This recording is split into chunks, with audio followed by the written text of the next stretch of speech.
So now the Prada Cup final is complete, we know a couple of things. The first is that it's the Italians who will represent their club in going forward for the 36th America's Cup and face Emirates Team New Zealand. The second is that the weather forecast was right all along. It's breezy, and that must just add to the British woes. They wanted to get into the stronger conditions, but just couldn't get through that weekend of light weather. It's a bitter pill. But there we go. It's always dangerous to predict what might happen in any America's Cup cycle. The racing was close in the round robin, the banter was there in the pre-event press conferences. So how did it get to this? Sometimes it's really hard to read the signs in the America's Cup, and the Prada Cup was no different. Since the America's Cup World Series, INEOS Team UK had recovered from a bad place and had come back fighting. Rossa had said little and shown nothing, but the round robin had offered some guidance as to what lay ahead. At least that's what we thought. INEOS had taken 4 straight wins. They'd hammered Rossa. They were clearly ahead, or so it appeared. But the final race delivered 9 lead changes. So if this pair met again, the racing would surely be close. I think it's going to be a fantastic fight. For sure, we are the underdog. We went through the semi-final. This guy, they went straight to the final, so they are the guy to beat. For whatever reason, whenever we race against one another, it normally ends up being pretty exciting. So I'm looking forward to it. So when the pair faced each other in the final, we thought we knew what to expect. And then came the first race. Light winds were always a risk for INEOS, and in the pre-start the nightmare became real for the British. They recovered, but Rossa were up and away. After 23 minutes of racing, nice, boys. They delivered their first win. The second race delivered another Italian victory, despite a better start from the British. Day 2 saw Rossa continue to dominate the racing. INEOS was struggling, getting greedy at the start and paying the price. They were pushing hard, but tripped up once again in the second race of the day. Rossa were running away with the series, leading 4-0. Very happy with the lads on the handles today. At this level, you can't afford to make any mistakes, and we made too many. So we've got to go away and regroup and really get our act together for Wednesday and come out swinging. Except a COVID scare postponed the racing. The British were going to have to wait for their comeback. By the following weekend, the pressure had built, the action had got close, penalties started to appear, but the result stayed the same. Rossa were now 5-0 ahead. Surely we now knew where the final was heading. Wrong. Race 6 and another close start, but this one was different. INEOS were in charge. And with each leg they stretched ahead until Rossa came back on the charge. It was close, but the British held their nerve to take their first win. So had the tide turned? The answer came quickly. Once, then twice, Rossa Prada Pirelli delivered 2 wins once again. They were fast. Fantastico! Fantastico! È bellissimo! È bellissimo! They were fast and had another gear in their gearbox. They had won 7 of their 8 races to take the Prada Cup. So I just said the guy, at least let's enjoy the next 4 or 5 hours, because tomorrow we need to think about the other guy, which is going to be tough. But the other guys had been watching them. Emirates Team New Zealand had kept a close eye on every move, practicing on the same course outside of the racing, analysing the Italian performance. In the meantime, all that mattered at this point was that after 21 years, history had repeated itself. Rossa had returned in their quest to win the America's Cup, here in Auckland, where their campaign had started. On the 6th of March, they'd start that challenge again and take on Emirates Team New Zealand. It was hardly surprising to see them party so hard just minutes after stepping ashore. This was a massive achievement for the Italians, and it says a lot about not only their determination, but just how hard it is to become the challenger, let alone win the cup.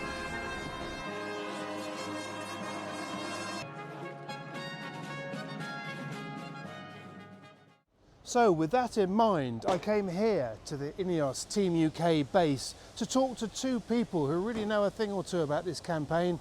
That is, of course, skipper Ben Ainslie and CEO Grant Simmer. And I talked to them about how their campaign had gone and the road ahead. I started by asking them whether their previous Cup experiences had made it easier or more difficult to cope with having to leave the Cup. I guess as you kind of mature a little bit, you get slightly better at dealing with disappointments, maybe. And certainly, you know, we talked about quite a lot of this Cup, you know, what's been going on in the world and so on, puts things into perspective somewhat. But yeah, losing a race, and certainly, you know, the America's Cup, you know, it's a huge amount of time, blood, sweat and tears that goes into it. So it's never easy, and competitive instincts and all of those mean that it hurts. But if you're going to compete at this level, you're going to go up against the big boys, you are going to get hurt from time to time. And that's sport at the highest level. Trick is try not to make a habit of it. As I tell my 4-year-old daughter when she's doing her tennis practice, it's all right to lose, just try not to make a habit of it. Grant, you've done 10 Cups and won 4. How does this one compare to those? It's been hard because we couldn't really measure our performance, and obviously it was very disrupted preparation. We went to Cape Lowry, put a lot of energy in setting up a base there. Then COVID kind of took over the world and Italy when we were there. So the campaign got quite disrupted by that, and didn't give us a chance to really measure where we were with our foils and control systems, sail plan. And hence when we got here and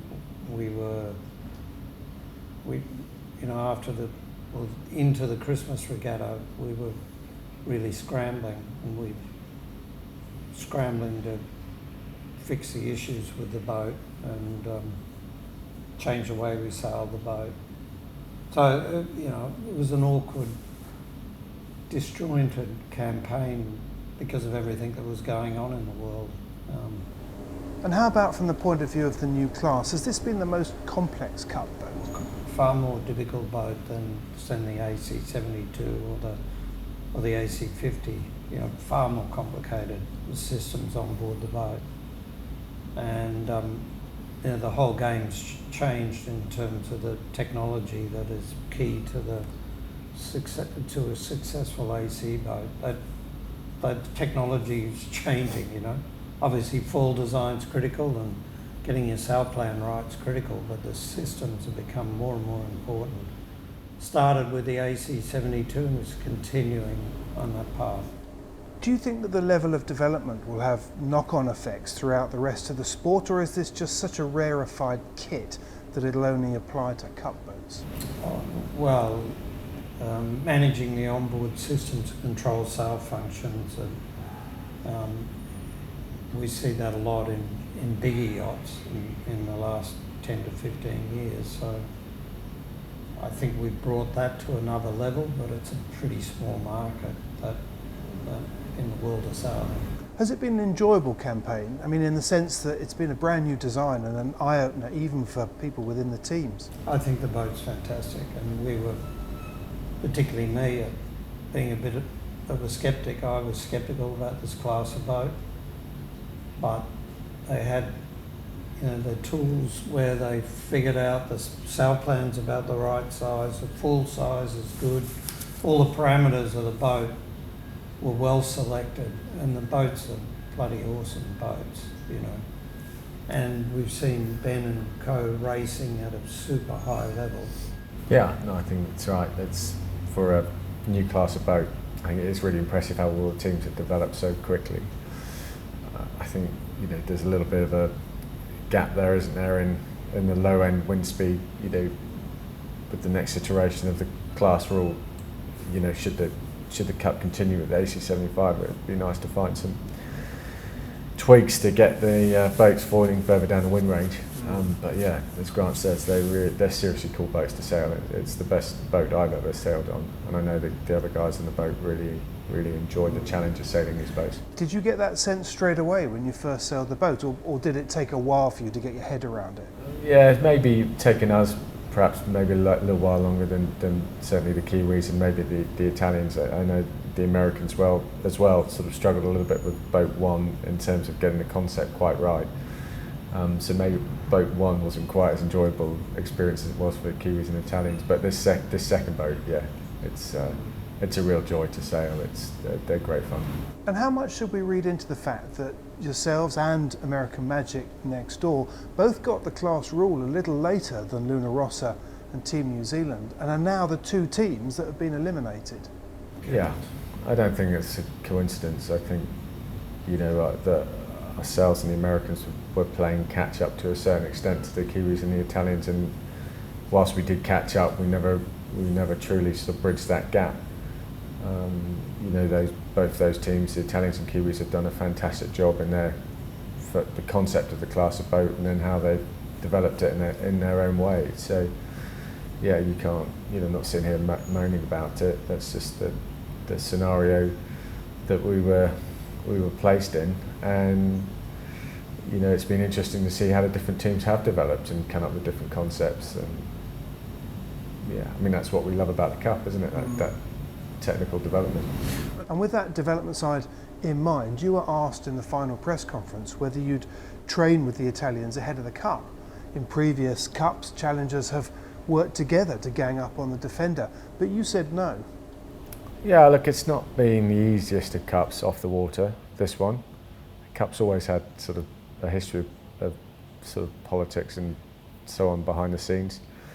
So this hasn't been the easiest of Cups, and I think at the end of the day, we'd rather just stay out of it. I think it's right that both Luna Rossa and Team New Zealand, they're on their own from here on in, and made the best team win, and let's hope that's the case. Grant, looking ahead, what would you take away from this Cup campaign? That's a hell of a question. I mean, Ben played it down a bit, but when we got the class rule in April of 2018, we were committing to a boat in about September because we had World Series regattas coming up. So even though they eventually weren't staged, we really had to get going very quickly. And our vision for the boat, which strangely enough was pretty much in line with the American boat one, was way off the pace from where we eventually ended up. And what do I take away from that? I guess you just got to have your tools. You've got to keep developing your tools for predicting the performance of the boat, and do whatever you can to increase the fidelity of those tools and the accuracy of those tools to help you make really good design decisions early on. So we were trying to develop those tools at the same time as we're trying to design and make decisions about the boat. So we were scrambling a bit, really. I'm sure that in time you'll have a big debrief, but ahead of that, and in broad terms, where would you say the weaknesses were? What would you like to develop going forwards if you had the opportunity? Yeah, foils, because they're so complicated and quite difficult to make, they're quite a long lead time item. So you really got to focus on that. I mean, hull shapes, we had quite a radical hull shape, a lot talked about that. You really only get one or two shots at that. So you don't want to, you want to have a good solution. It won't be the difference between winning or losing the hull shape. So you just need a good solution there. But foils are the area where we're seeing the biggest gains. And your sail plan development can come later because you can build more sails, you can change your sail control systems. So those things are shorter lead time, just as important, but you can do those later. Certainly, if you looked at the fleet 2 or 3 months ago, there were some massive differences. I mean, kind of as you'd expect, as you're getting more towards the business end of things, the differences get narrower and narrower.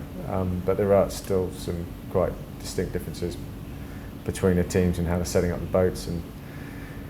But you know, it's like any other boat. It's like, you know, sailing your 400 or whatever. You know, you've still got to be able to change modes well, to go through a puff and a lull, power the thing up or depower it. The tools for doing that. So yeah, it's been interesting to see how the different teams have focused on certain areas. You know, the Americans came up, first team really came up with this bat wing concept mainsail. We've seen the Kiwis with one of those recently. Yeah, I would say probably Luna Rossa, probably the most, you know, on their own really in terms of the sail shapes. Was it the shape or the control? It seems like the most important features were the things that we couldn't see, like the control of the skins. Is that where the main benefits were? Well, you think of a sail plan where you've got to take off and you're trying to accelerate between 8, 10, 12, 14 knots. So you need a really powerful high lift section. But then you're ripping along upwind at 38 to 40 knots of boat speed upwind. So your apparent wind speed's 55 knots. Then it's just all about drag, reducing drag. So your sail plan has to be bloody flexible and go through quite a wide range. And I thought as a team we did quite a good job in the last couple of months of our campaign to sort that out. And prior to that we weren't in great shape, but in the end we ended up in pretty good shape. So where to next? I'm sure it's early days. Will you be back? I appreciate we don't know where the Cup will be or indeed who has hold of it yet, but will you be back? Well, that's right. A lot of questions to be answered. I think we should be. I certainly want to be. I mean, you know, we always talk about the goal of the British team is to get the Cup back for Britain. First time we would have done that, and so that's the motivation really. So strong motivation to achieve that goal. Yeah. There's been a fair bit of gossip and speculation about where the Cup might be hosted if the Kiwis defend successfully. I mean, this wouldn't necessarily be in New Zealand, and we know that a study's being commissioned into this. I just wondered, wouldn't it be interesting if one of those venues was in the UK? It's a good story. It's a very good story. We'll put some meat on the bone. Yeah, I think it's just that. It's a good story. Yeah, I think, you know, clearly the Kiwis are having a fantastic event here. Should they defend? You know, what do they do next? Are they hosting it again here, or are they trying to go on a bit of a world tour to try and bring some more revenue into the event and into the team? They are a commercially run team. Yeah, that's really interesting. It'll be fascinating to see what they do. So what do you guys think is going to happen next? Who's your money on for the Cup? Because the challengers as a group seem to raise the bar higher than even they expected. So have the Italians closed in on the Kiwis? Correct me if I'm wrong, but the Italians, they sailed extremely well in the final, and their boat is going well through a range of conditions. So I've done a nice job with the design of that boat. Doesn't have many weaknesses, you know.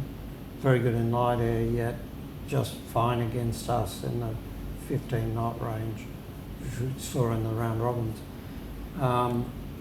But on the other hand, when we go and watch the Kiwis sail, they can turn on some really impressive performance.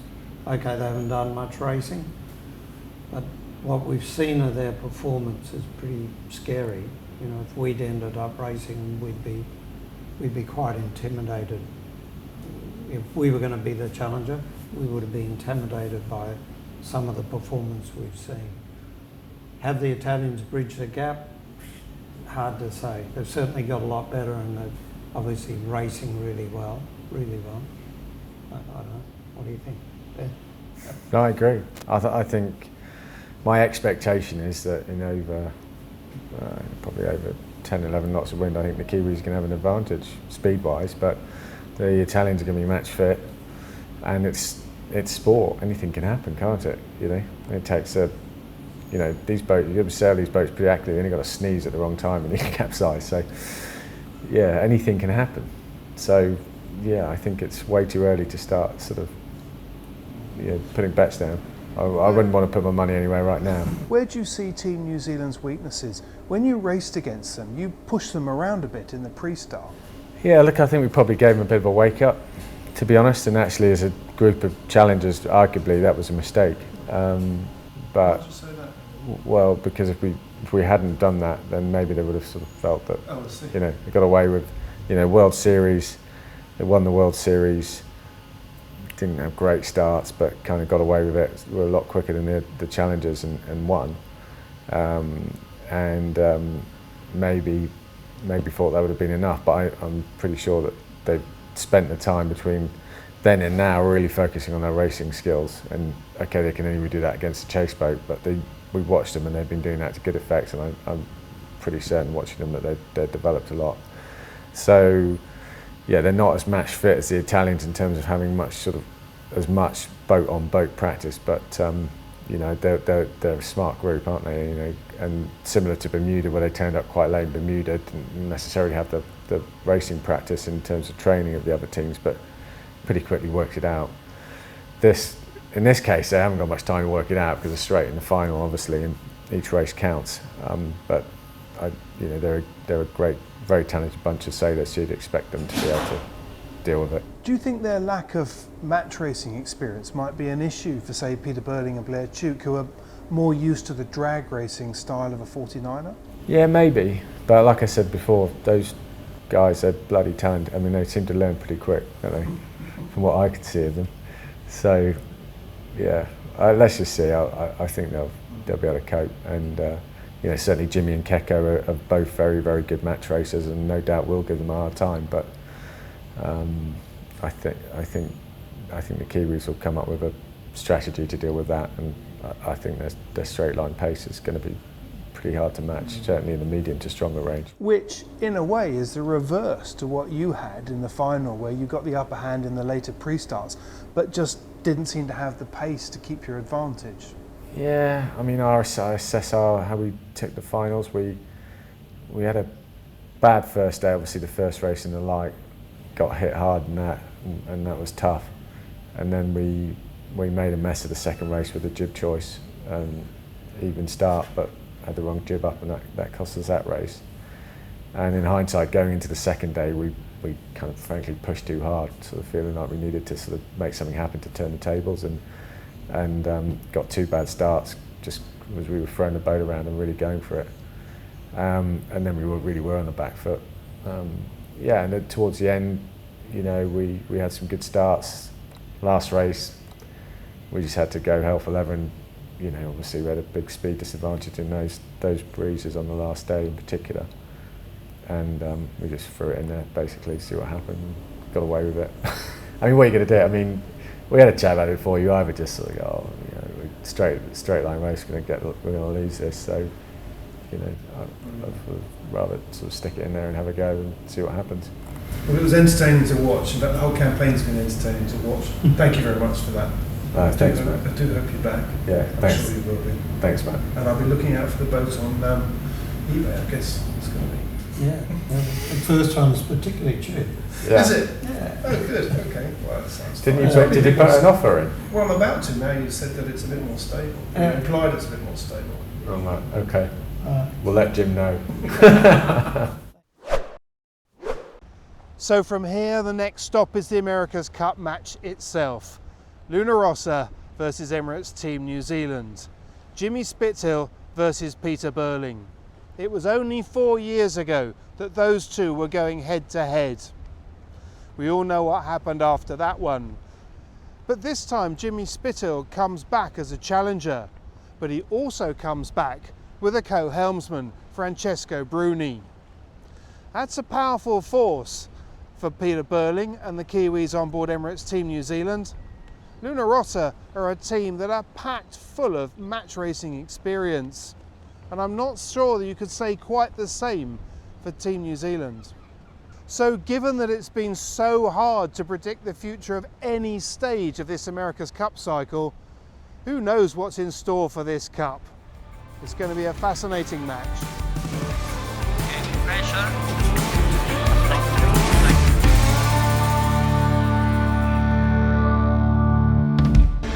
Thank you.